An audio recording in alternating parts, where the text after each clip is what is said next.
a couple of members of our church, and they come here every now and then to help us. They're here today, helping us with DVDs and things like that. One of the Watchman broadcasts that I did this week, did for this week, called The Missing Bible. Vern in PA called us and ordered 100 copies of it on DVD. And Vern, I'm just letting you know, it's being worked on now, should be shipped out in the next day or two. But anyway, Roy and Bonnie are here. And Bonnie comes into my office last night before church, and she says, Pastor Mike, I got something funny for you to see. And I look, and then Roy walks in. Well, I start laughing real hard. And no, that's not it. They got me a Christmas present, okay? It's the Obama Chia. Chia Obama, okay? Cracked me up. The Chia Obama. And I'm gonna grow this thing. I'm gonna grow this thing in my office, and I'll take pictures of it every now and then so you can see the progress of Chia Obama. They had one of these several years ago. It was a Bill Clinton Chia, and it grew marijuana. I don't know what this one grows yet. Anyway, we'll find out. Anyway, Drudge Report. Here are some of the articles and headlines of what's going on. This is from Prison Planet, InfoWars, Alex Jones. I recommend that you take Alex Jones with a grain of salt and a little pepper, okay? Because I just don't know about this guy. But anyway, this is a big story. Paul Joseph Watson of InfoWars writes, indefinite detention bill heads to Obama's desk as White House drops veto threat. Obama has dropped his threat to veto the bill and is now expected to sign it into law. Remember, it was Obama's White House that demanded the law apply to U.S. citizens in the first place. The bill, which would codify into law the indefinite detention without trial of American citizens, is about to be passed and sent to Obama's desk to be signed into law, even as some news outlets still erroneously report that the legislation does not apply to U.S. citizens. Quoting, the House on Wednesday afternoon approved the rule for the 2012 National Defense Authorization, setting up an hour of debate and a vote in the House later this afternoon, reports The Hill. Mainstream news outlets like The Hill, as well as neocon blogs like Red State, are still pretending the indefinite detention provision doesn't apply to American citizens, even though three of the bill's primary sponsors, Senator Carl Levin, Senator John McCain, and Senator Lindsey Graham, said it does during speeches on the Senate floor. It is not unfair to make an American citizen account for the fact that they decided to help al-Qaeda to kill us all and hold them as long as it takes to find intelligence about what may be coming next, remarked Graham. And when they say, I want my lawyer, you tell them, shut up, you don't get a lawyer. As Levin said last week, it was the White House itself that demanded Section 1031 apply to American citizens. The language, which included the application of Section 1031 to American citizens, was in the bill that we originally approved, and the administration asked us to remove the language which says that U.S. citizens and lawful residents would not be subject to this section. So I think now it remains to be seen. When the bill's, I don't know, somebody might want to read the bill and find out whether this is true or not. I can tell you that I don't like the fact that our government of the United States, I mean, let me for those of you like Jill and other people, maybe Ricky or other people in other countries that are watching this or would be listening to this a little bit later on, let me tell you about the laws of the United States of America. They're based upon what's called the Constitution. The Constitution's final authority in this country, other than God. As an American citizen, the Constitution is final authority. The only authority higher in my mind and in my life is the King James Bible, God himself. That is the highest authority in my life. But right beneath that is the Constitution. It is the laws that have been agreed upon, that have been established as the law of our land. It's a written document that is not subject to the whims of mankind.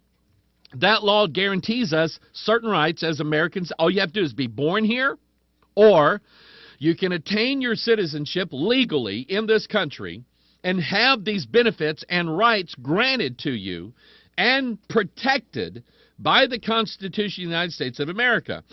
And one of those laws is is that if the government or a government agency or a government official, doesn't matter who they are or what branch they come from, if they place you under arrest, at that point what they're doing is that they're denying you of your rights.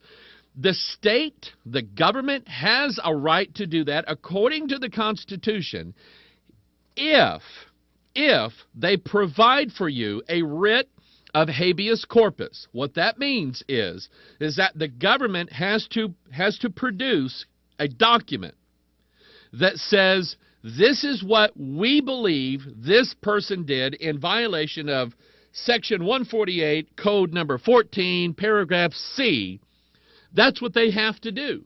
The government, and nor any agent of the government, I don't care if it's CIA, NSA, Secret Service, I don't care who it is, cannot come and arrest an American citizen, lock them up in a prison hold somewhere, deny them their rights without habeas corpus, without a writ, without saying, within like 24, 48 hours or whatever, of saying, look, here's what we think they did, we're writing it up, we're going to charge them with this, and you take it before a judge. That's all you got to do.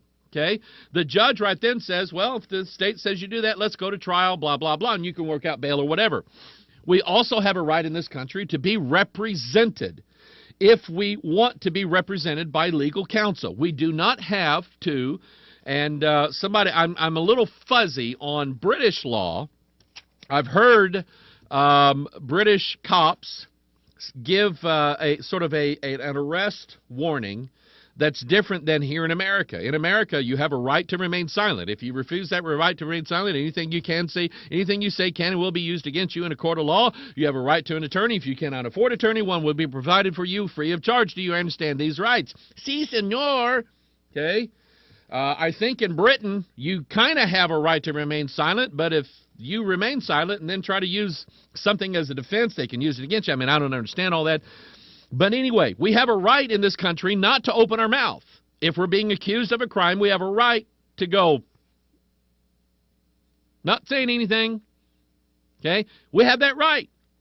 And according to this law, now I don't know if I like the law for non-U.S. citizens. I don't know if I do.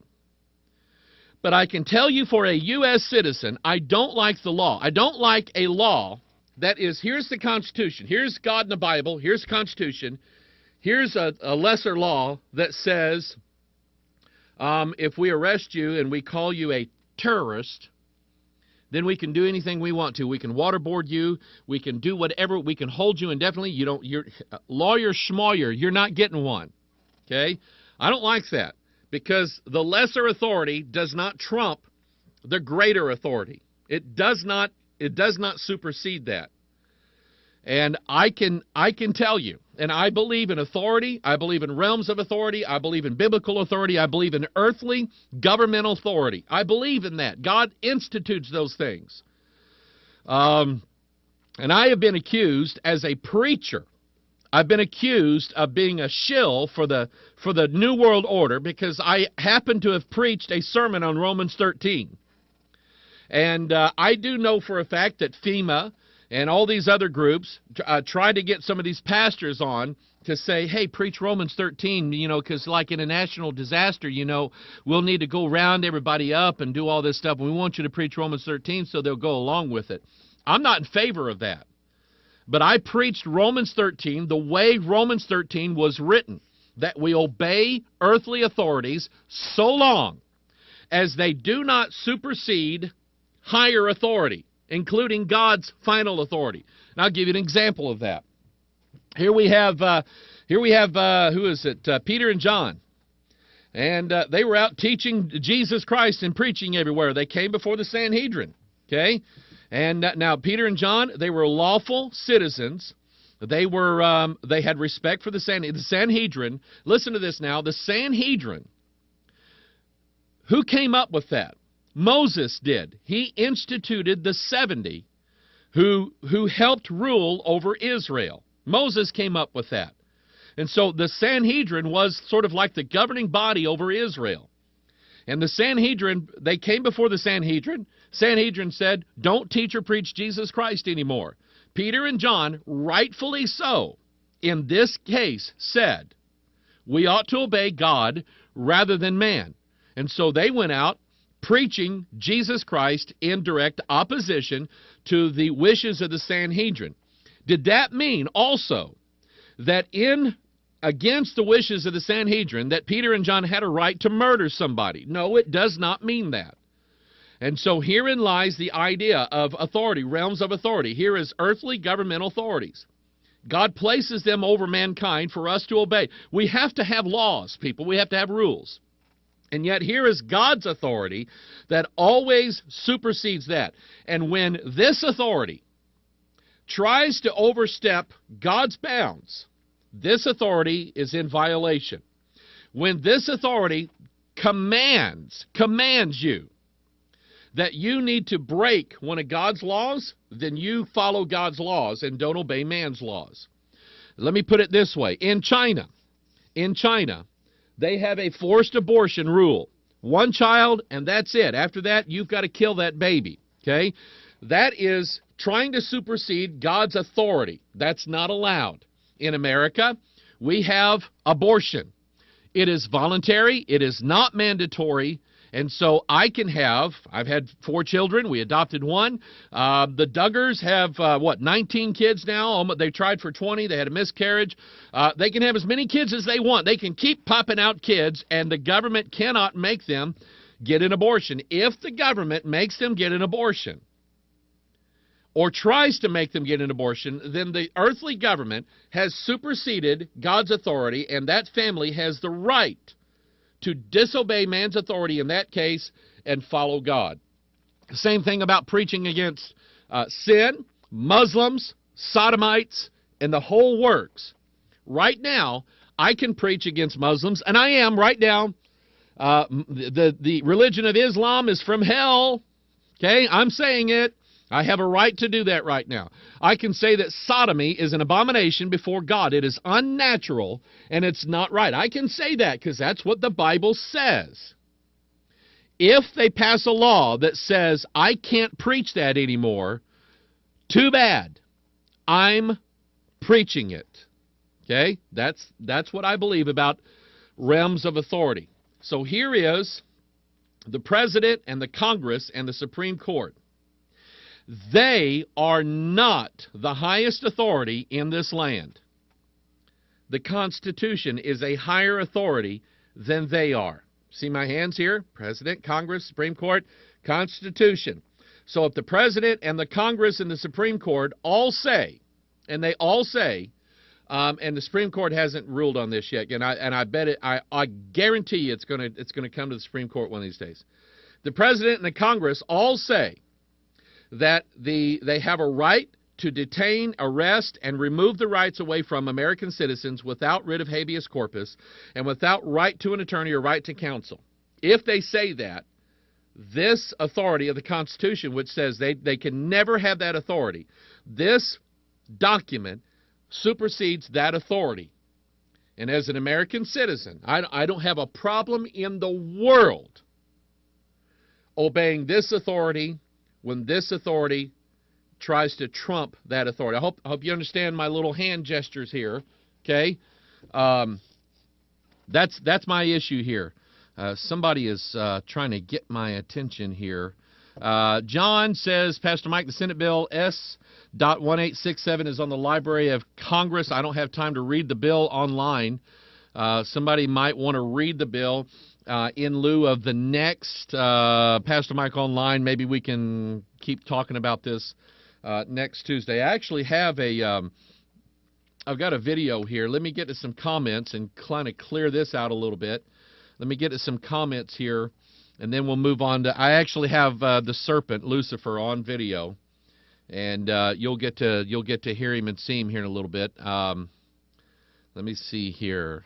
Let me push this button here. There's my face lights up. You know I'm going to read your emails. Bill, how you doing, Bill? Wave to me. Okay. It's my old buddy Bill. Says, Hoggy. Bill, you can call me Hoggy. Anybody else can call me Hoggy.